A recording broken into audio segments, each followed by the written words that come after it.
रायपुर में कांग्रेस की संविधान बचाओ यात्रा पर बीजेपी ने तीखा हमला बोला है। सोशल मीडिया प्लेटफॉर्म एक्स पर बीजेपी ने कांग्रेस पर दोहरे रवैये का आरोप लगाते हुए लिखा, बार बार संविधान का अपमान करने वाले कांग्रेस अब उसे बचाने की बात कर रही है। कुछ तो शर्म करो कांग्रेसियों। बीजेपी ने कार्टून पोस्ट के जरिए दीपक बैज, सचिन पायलट और भूपेश बघेल पर भी निशाना साधा है। एक चित्र जिसमें आप टीवी स्क्रीन पर देख सकते हैं, एक चित्र में एक व्यक्ति कहता नजर आ रहा है, भाजपा के राज में संविधान सुरक्षित है, कांग्रेस खतरे में है, उसे बचाओ। इसके साथ ही तेलंगाना सरकार को नक्सलियों से हाथ मिलाते हुए भी दिखाया गया है और कहा गया है कि कांग्रेस का संविधान पर दोगलापन सबके सामने है। और इसी खबर पर ज्यादा जानकारी के साथ एक बार फिर से रायपुर संवाददाता दिलीप साहू जुड़ गए हैं। दिलीप, एक बार फिर से बीजेपी ने कार्टून के जरिए कांग्रेस पर निशाना साधा है, संविधान बचाओ यात्रा पर निशाना साधा है और दीपक बैज और सचिन पायलट पर खासकर निशाना साधा है। पूरी जानकारी दीजिए।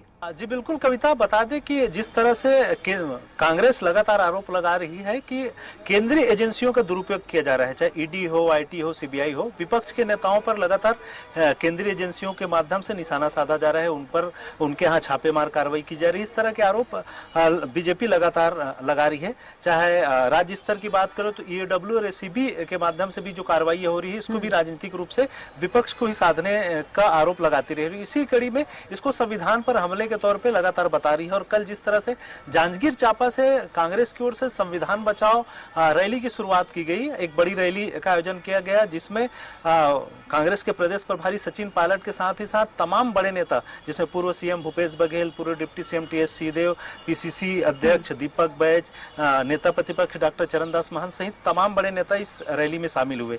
इसी को लेकर बीजेपी ने आज एक पोस्टर जारी करके दो अलग अलग पोस्टरों के माध्यम से उनकी संविधान बचाओ रैली को लेकर तंज कसा है और उनका कहना है कि कहीं न कहीं संविधान कांग्रेस की वजह से खतरे में है। इस तरह की जनता के माध्यम से संदेश देने का प्रयास किया है कि कांग्रेस लगातार परिवारवादी व्यक्तित्व के धनी रहे हैं, लगातार परिवारवाद और दूसरे मामलों से खास करके भ्रष्टाचार का इतिहास रहा है। इस तरह के एक परिवारवाद और भ्रष्टाचार स्वरूप एक बड़ा सा मगरमच्छ दिखाया गया कार्टून के माध्यम से, जिसमें भूपेश बघेल, सचिन पायलट और दीपक बैज को उसके अंदर जाते हुए दिखाया जा रहा था। इस तरह से कांग्रेस पर बीजेपी ने सोशल मीडिया के माध्यम से एक वार किए हैं। इसके अलावा एक दूसरा मुद्दा है, दूसरे मामले में भी जिस तरह से अभी जो कर्रे केटा का जंगल है, खास करके बीजापुर से लगे हुए, तेलंगाना क्षेत्र से लगे हुए, वहां पर जो नक्सलियों के खिलाफ जो ऑपरेशन चला था, उस ऑपरेशन में क्योंकि तेलंगाना से भी लगे हुए हिस्सा है बहुत सारा, 50% जो पहाड़ी का हिस्सा है वो तेलंगाना के क्षेत्र में आता है और तेलंगाना में भी कांग्रेस की सरकार है। कहीं न कहीं